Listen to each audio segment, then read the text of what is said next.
Маленьких вынужденных переселенцев из Украины с наступающим Новым годом поздравили представители администрации Владикавказа.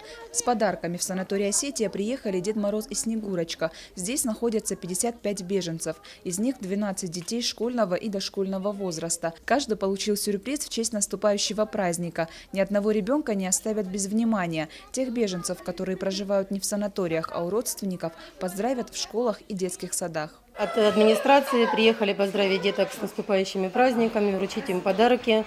Большое спасибо за то, что оказали внимание, содействие в получении подарков детей к Новому году. У деток в садике будет в четверг утренники у большинства, и в воскресенье нас пригласили на утренник в Дворец пионеров. Тоже обязательно детки пойдут и поучаствуют в спектакле, в представлениях.